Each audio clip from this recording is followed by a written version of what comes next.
পৃথিবীর প্রত্যেকটা বাচ্চা জন্মের পরে প্রথম 4 মাস কেঁদে কেঁদে ইয়াশহাদু আল্লাহ ইলাহা ইল্লাল্লাহ ও কেঁদে কেঁদে আল্লাহর একাত্মবাদের সাক্ষ্য গ্রহণ করে। আব্দুল্লাহ ইবনে ওমর বলেন, এরপরে 4 মাস ইউসাল্লি আলান নাবিয়্যি আমার রাসূলের উপরে দরুদ প্রেরণ করে। এরপরের 4 মাস ইয়াদউ লিওয়ালিদাই পৃথিবীর প্রত্যেকটা নাবালেগ বাচ্চা তার মা বাবার জন্য মাগফিরাতের দোয়া করে। আলহামদুলিল্লাহ, আলহামদুলিল্লাহ, সুম্মা আলহামদুলিল্লাহ। প্রিয় বন্ধুরা, আপনারা দেখতে পাচ্ছেন মুস্তাকুন নবী সাহেবকে পাশে বসাইয়া নতুন এক ওয়াইজ যিনি চমৎকার একটি আলোচনা করেছেন। আলহামদুলিল্লাহ। আমরা তো মনে করতাম যে আরিফ বিন হাবিব সাহেবের পরে আর কেউ হয়তো ওয়াজের ময়দানে আর কেউ হয়তো নাই, কিন্তু আলহামদুলিল্লাহ দেখেন এত চমৎকার আলোচনা করতেছেন। পুরো আলোচনাটা যদি আপনি শুনেন তাহলে আপনার কলিজাটা ঠান্ডা হয়ে যাবে। বয়ানটি শুনতে থাকুন এবং হযরতের জন্য অবশ্যই দোয়া করবেন ইনশাআল্লাহ। বলেন আলহামদুলিল্লাহ বলেন। এজন্য হুজুর তিনি হিন্দুদের ঘরে যারা জন্মগ্রহণ করে, যে বাচ্চাগুলো হিন্দুদের ঘরে জন্মগ্রহণ করে, এরাও কি জন্মের পরে আমার আল্লাহর একাত্মবাদের সাক্ষ্য দেয়, রাসূলের উপরে দরুদ প্রেরণ করে, ইহুদিদের প্রেরণ করে, ইহুদিদের ঘরে যারা জন্মগ্রহণ করে তারাও কি এই ইবাদত করে, বৌদ্ধদের ঘরে যারা জন্মগ্রহণ করে তারাও কি এই ইবাদত করে? উত্তর, পৃথিবীতে যত ধর্মের বাচ্চা জন্মগ্রহণ করে, যত বর্ণের বাচ্চা জন্মগ্রহণ করে, সব বাচ্চারা মায়ের পেট থেকে জন্মগ্রহণ করে এক কালিমার সাক্ষ্য প্রদান করে। এজন্য বুখারী শরীফের মধ্যে হাদিস নিয়ে আসছেন, আল্লাহর রাসূল বলেন, মা মিন মাউলুদ ইল্লা ইউলাদু আলাল ফিতরা, পৃথিবীর প্রত্যেকটা বাচ্চা ইসলামের যোগ্যতার উপরে জন্মগ্রহণ করে। হযরত আব্দুল্লাহ ইবনে ওমর বলেন, লা তাদরিবু আতফালাকুম লিল বুকাই সানা, পৃথিবীর মানুষ তোমরা তোমাদের নাবালেগ দুধের শিশুকে 1 বৎসরের ভেতরে কোনো শিশু কাঁদলে সেই ক্রন্দনের কারণে শিশুদেরকে তোমরা আঘাত করিও না, ধমক দিও না। প্রশ্ন, কেন ধমক দিব না, কেন আঘাত করব না? তিনি বলেন, ফা ইন্না আরবাআতা আশহুর, পৃথিবীর প্রত্যেকটা নবজাতক বাচ্চা মায়ের পেট থেকে জন্মগ্রহণ করার পর প্রথম 4 মাস সে যে কাদা কাঁদে ওগুলো আমাদের চোখে কাদা হতে পারে। আব্দুল্লাহ ইবনে ওমর বলেন, পৃথিবীর প্রত্যেকটা বাচ্চা জন্মের পরে প্রথম 4 মাস কেঁদে কেঁদে ইয়াশহাদু আল্লাহ ইলাহা ইল্লাল্লাহ ও কেঁদে কেঁদে আল্লাহর একাত্মবাদের সাক্ষ্য গ্রহণ করে। আব্দুল্লাহ ইবনে ওমর বলেন, এরপরে 4 মাস ইউসাল্লি আলান নাবিয়্যি আমার রাসূলের উপরে দরুদ প্রেরণ করে। এরপরের 4 মাস ইয়াদউ লিওয়ালিদাই পৃথিবীর প্রত্যেকটা নাবালেগ বাচ্চা তার মা বাবার জন্য মাগফিরাতের দোয়া করে। এই যে এই এখানে 2টা কথা নিয়ে আসছেন, 1 কালিমায়ে শাহাদাত, 2 নবীর উপরে দরুদ। আব্দুল্লাহ ইবনে ওমর বলেন, যেহেতু বাচ্চাগুলো জন্মের পরে এই দুইটা ইবাদত করে, বোঝা গেল মুমিনের জন্য 2টা ইবাদত বড় দামি ইবাদত। বলেন কালিমা দামি ইবাদত, বলেন আবার বলেন কালিমা দামি, দরুদ শরীফও দামি ইবাদত। কালিমার মাধ্যমে একটা মানুষের কবর সুখময় কবর হবে, কালিমার মাধ্যমে একটা মানুষের হাসর চিন্তামুক্ত হাসর হবে, কালিমার মাধ্যমে একটা মানুষের পুলসারাতের পুল সহজ হবে। ঠিক ওই রকম দুরূদ শরীফের মাধ্যমেও মানুষের হাসর নাসর, মানুষের ফুলসারাতের পুল সহজ হয়। এজন্য শাইখুল ইসলাম সানি ইমাম রব্বানি আল্লামা ইবনুল কাইয়িম আল জাওজিয়্যা রাহিমাহুল্লাহ ওনার কিতাব জালাউল আফহাম ফি ফাদলিস সালাতি ওয়াস সালাম আলা খায়রিল আনামের মধ্যে নিয়ে আসছেন এক হাদিস নিয়ে আসছেন। হাদিসের বর্ণনাকারী আব্দুর রহমান ইবনে সামুরা রাদিয়াল্লাহু তাআলা আনহু বলেন, আল্লাহর রাসূল একদিন ফজরের পরে আমাদের সকল সাহাবাদের সামনে এসে একটা আশ্চর্য ধরনের স্বপ্ন বর্ণনা করতেছেন। নবীজি বলেন, রাআইতুল বারিহাতা আজাবা, গত রাতে আমি একটা আশ্চর্য ধরনের স্বপ্ন দেখেছি। সাহাবারা প্রশ্ন করলেন, ইয়া রাসূলুল্লাহ, এটা কি সেই স্বপ্ন? রাসূল করিম সাল্লাল্লাহু তাআলা আলাইহি ওয়াসাল্লাম ফরমান, রাআইতু রাজুলাম মিন উম্মতি ইয়াজহাফু আলা সিরাত, আমি আমার এক উম্মতকে দেখতে পেলাম ও ফুলসারাতের পুলে আটকায় গেছে। সে একবার পরে যায় আবার দাঁড়ায়, বান্দা নাছুর হয়ে গেল। হঠাৎ করে আমি রাসূল তাকায় দেখি, ফাজাআতহু সালাতুহু আলাইয়া, সে যে দুনিয়াতে আমি নবীর উপরে দরুদ প্রেরণ করেছিল, আমার উপরে তার দরুদ একটা আকৃতি ধারণ করে ফাআকামাতহু আলা সিরাত হাত্তা জাওয়াজা, দরুদ তার হাত ধরে পুলসারাতের পুল পার করে জান্নাতে নিয়ে গেছে। তাহলে বোঝা গেল দরুদ এটাও দামি ইবাদত, কালিমাও দামি ইবাদত। এই কালিমা আল্লাহ তাআলা আপনাকে আমাকে না চাইতে দান করছেন। শাইখুল ইসলাম ইবনে তাইমিয়া রাহিমাহুল্লাহ বলেন, পৃথিবীর প্রত্যেক কালিমা ওয়ালার জন্য উচিত ছিল সে তার প্রত্যেকটা শ্বাসে শ্বাসে বলবে আলহামদুলিল্লাহ। আবার বলেন কি বলবে? আলহামদুলিল্লাহ। একবার শ্বাস নিবে তো বলবে আলহামদুলিল্লাহ, আরেকবার শ্বাস নিবে তো বলবে আস্তাগফিরুল্লাহ। তিনি ইবাদত নিয়ে আসছেন, ইয়ামবাগি লিল আবদ আন তাকুনা আনফাসুহু কুল্লুহা নাফসাইন, পৃথিবীর প্রতিটা মানুষের শ্বাসগুলো শুধুই মাত্র 2 ভাগে বিভক্ত হওয়া উচিত ছিল। নাফসান ইয়াহমাদু ফীহি রাব্বা, একবার শ্বাস নিবে তো সে বলবে আলহামদুলিল্লাহ, আরেকবার শ্বাস নিবে তো সে বলবে আস্তাগফিরুল্লাহ। উচিত ছিল এটা, আর আমরা করছিটা কি? এজন্য পৃথিবীর মানুষ প্রতি মিনিটে একটা মানুষ শ্বাস গ্রহণ করে 18 বার, প্রতি ঘন্টায় একটা মানুষ শ্বাস গ্রহণ করে 1080 বার, একটা মানুষ শ্বাস গ্রহণ করে 25,920 বার, প্রতি সপ্তাহে এক মানুষ শ্বাস গ্রহণ করে 2,60,360 বার, প্রতি বছরে একজন মানুষ শ্বাস গ্রহণ করে 94,60,800 বার। তো উচিত ছিল আমার 47,30,400 বার আমি শুধুই মাত্র বলবো আলহামদুলিল্লাহ। বলেন কি বলা উচিত ছিল? আর 47,30,400 বার উচিত ছিল আমি বলবো আস্তাগফিরুল্লাহ। আমার কি বলা উচিত ছিল আর আমি কি বলছি?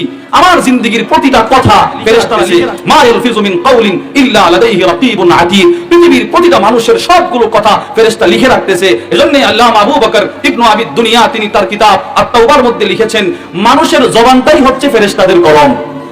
মানুষের জবান ফেরেশতার কলম, লিসানুল আবদ কলামুল মালাক। এর মানে আমার জবান সুবহানাল্লাহ বলতে গিয়ে, আমার জবান আলহামদুলিল্লাহ বলতে গিয়ে, আমার জবান আস্তাগফিরুল্লাহ বলতে গিয়ে আমি আমার জবানকে নাড়াবো যত, ডান কাদের ফেরেশতা নেক লিখতে গিয়ে তার কলম নাড়াবে তত। এজন্য আমার উচিত ছিল রব যে আমাকে কালিমা দান করছে বেশি বেশি শুকরিয়া আদায় করা। বলেন বেশি বেশি কি আদায় করা? শুকরিয়া আদায় করা। কেন? একজন মানুষ যদি কালিমার রঙে নিজেকে রঙিন করতে পারে, রব তার দাম কাবা ঘরের চাইতে বেশি বাড়ায় দেন। কেউ যদি নিজেকে কালিমার রঙে রঙিন করতে পারে, আল্লামা আবু বকর আল বাইহাকি রাহিমাহুল্লাহর বিখ্যাত কিতাব শুআবুল ঈমানের মধ্যে নিয়ে আসছেন আব্দুল্লাহ ইবনে আব্বাস রাদিয়াল্লাহু তাআলা আনহুমা থেকে বর্ণিত, নাযারা রাসূলুল্লাহ সাল্লাল্লাহু আলাইহি ওয়াসাল্লাম ইলাল কাবা। রাসূল করিম সাল্লাল্লাহু তাআলা আলাইহি ওয়াসাল্লাম কাবা ঘরের দিকে তাকিয়ে তাকিয়ে মুস্কি মুস্কি হাসতেছেন। আল্লাহর রাসূল বলেন, কাবা তোমার দাম তো অনেক বেশি। আরে সুবহানাল্লাহ বলেন, তোমার দাম তো অনেক বেশি, তবে শোনো কাবা, ওয়ালাল মুমিন, শোনো কাবা, একজন মুমিনের দাম তুমি কাবার চাইতে কোটি গুণ বেশি। মুমিনের দাম বেশি কেন? কাফেরের দাম নাই কেন? পার্থক্য শুধুই মাত্র মুমিন পেয়েছে কালিমা লা ইলাহা ইল্লাল্লাহ মুহাম্মাদুর রাসূলুল্লাহ সাল্লাল্লাহু আলাইহি ওয়াসাল্লাম। এজন্য যাদের সিনায় কালিমা আছে আর যাদের সিনায় কালিমা নাই, এদের মধ্যে পার্থক্য, যাদের সিনায় কালিমা নাই রব এদেরকে মানুষ বলতেই নারাজ। আল্লাহ তাআলা এদেরকে মানুষ বলতেই চান না। ইন্না শাররাদ দাওয়াবি ইনদাল্লাহিল্লাযীনা কাফারু ওয়া হুম লা ইউমিনুন। রবের কাছে এরা হচ্ছে সবচাইতে নিকৃষ্ট, কুকুরের চাইতেও নিকৃষ্ট, শিয়ালের চাইতেও নিকৃষ্ট। এজন্য ইহুদিরা কুকুরের চাইতেও নিকৃষ্ট। ইহুদিদেরকে কুকুর বললেও ভুল হবে, এরা কুকুরের চাইতেও নিকৃষ্ট, এরা শিয়ালের চাইতেও নিকৃষ্ট। ইসলাম ধর্মে কুকুরকেও বিনা অপরাধে কষ্ট দেওয়া না জায়েজ। ইসলাম ধর্মে বিড়ালকেও বিনা অপরাধে কষ্ট দেওয়া না জায়েজ। এজন্যই তো মুসলিম শরীফের মধ্যে হাদিস আছে, এক মহিলা একটা বিড়ালের সাথে খারাপ আচরণ করেছে, দাখালাতি মুরাতুন নারা ফি হিররাতিন। রাসূল বলেন একটা মহিলা শুধুই মাত্র বিড়ালের সাথে খারাপ আচরণ করার কারণে জাহান্নামে গেছে। অপরদিকে এক পুরুষ শুধুই মাত্র একটা কুকুরের সাথে ভালো আচরণ করে জান্নাতে চলে গেছে। তাহলে যেই ধর্মে কুকুরকে কষ্ট দেওয়া না জায়েজ, ওই ধর্মে কুকুর যখন পাগল হয়ে যায়, কুকুর যখন পাগল হয়ে যায় তখন সেই কুকুরকে হত্যা করা ফরজ হয়ে যায়। আপনি যেই কুকুরটাকে লালন পালন করলেন, এই কুকুর যদি পাগল হয়ে কখন আপনাকে কামড় দিতে চায়, তখন ইসলাম বলে তুমি এই কুকুরকে জবাই করে ফেলো। আল্লামা আবুল বারাকাত আন-নাসাফির বিখ্যাত তাফসীরের কিতাব মাদারিকুত তানজিল ওয়া হাকাইকুত তা'বিলের মধ্যে নিয়ে আসছেন, তিনি বলেন লা ইয়াহিল্লু লাক আন তুযি কালবা। কোন মুমিনের, কোন মানুষের জন্য উচিত নয় যে সে কুকুরকে কষ্ট দিবে। কুকুরকে কি দিবে বলেন? কষ্ট দিবে। কোন মুসলমানের জন্য উচিত নয়। তবে কুকুর যদি পাগল হয়ে মালিককে কামড় দিতে আসে, তখন সেই কুকুরকে জবাই করে ফেলা মালিকের উপরে ফরজ হয়ে যায়। এজন্য আমি আপনাদেরকে আগে বলেছি, ইহুদিদের মর্যাদা কুকুরের চাইতেও কি নিকৃষ্ট? বলেন কুকুরের চাইতেও কি? পৃথিবীর সব ইহুদিরা কুকুর? পৃথিবীর সব ইহুদিরা কি? না, কুকুর না, কুকুরের চাইতেও কি বলেন? নিকৃষ্ট। এবার শুনেন, হিটলার যখন হাজার হাজার ইহুদিদেরকে কতল করতেছিল, হত্যা করতেছিল, তখন ইহুদিরা ব্রিটেন থেকে, পোল্যান্ড থেকে, জার্মান থেকে পালিয়ে পালিয়ে বিভিন্ন দেশে আশ্রয় নেওয়ার জন্য তারা চেষ্টা করেছিল। কোন দেশ এদেরকে আশ্রয় দেয় নাই। আমাদের ফিলিস্তিনের মুসলমানেরা মানবতার চাদর বিছিয়ে সেই কুকুরগুলোকে আশ্রয় দিয়েছিল। এরা যতদিন ফিলিস্তিনের মুসলমানদের কথা অনুযায়ী চলেছে, ফিলিস্তিনের মুসলমান এদেরকে ভালো ভালো খাবার দিয়েছে। এবার কুকুর যখন মালিককে কামড় দিতে আসছে, মুসলমানের উপরে ফরজ হয়ে গেছে সেই কুকুরগুলোকে জীবন্ত জবাই করে ফেলা।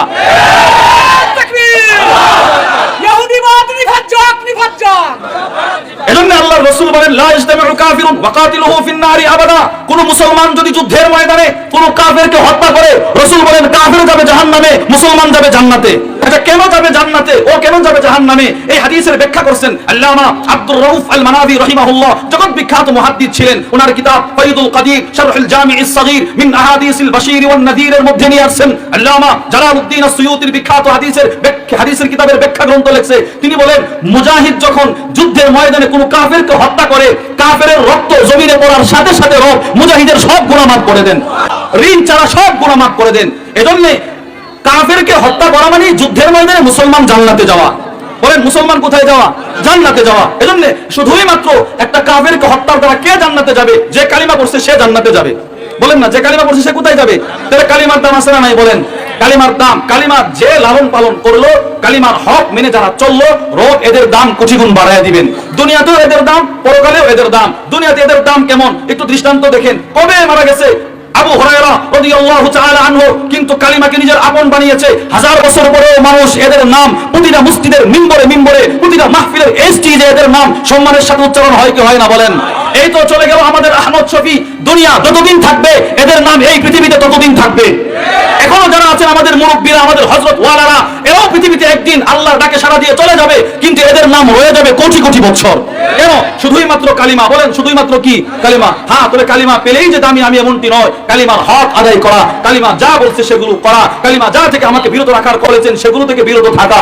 যদি আমি কালিমা যা বলেছে তা মেনে চলতে পারি, কালিমা যা থেকে আমাকে বিরত রেখেছে সেগুলো থেকে বিরত থাকতে পারি, আমি হব সফলকামী মুমিন। আর কোরআনুল কারীমে সফলতা বলতে শুধুই মাত্র জাহান্নাম থেকে মুক্তি পেয়ে জান্নাতে ঢোকা। ফামান যুহজিহা আনিন নার ওয়া উদখিলাল জান্নাহ ফাকাদ ফাজ। রব বলেন তোমাদের কাছে সফলতা ছেলে 2-4টা বিদেশের বাড়িতে থাকা, তোমাদের কাছে সফলতা হাজার হাজার টাকার মালিক হওয়া, লেকিন আমার কাছে সফলতা শুধুই মাত্র জাহান্নাম থেকে মুক্তি পাওয়া। প্রিয় মুসলমান ভাইরা, প্রত্যেক মুসলমান ভাইদেরকে বলতেছি এই ধরনের কোরআনী আলোচনাগুলো শেয়ার করবেন। আল্লাহ তাআলা আপনাদের মাধ্যমে অন্যদের কাছে দাওয়াতের বাণী পৌঁছে দিবে। ইনশাআল্লাহ প্রত্যেকে শেয়ার করে দিবেন। পেজটিকে ফলো করে সঙ্গে থাকবেন ইনশাআল্লাহ।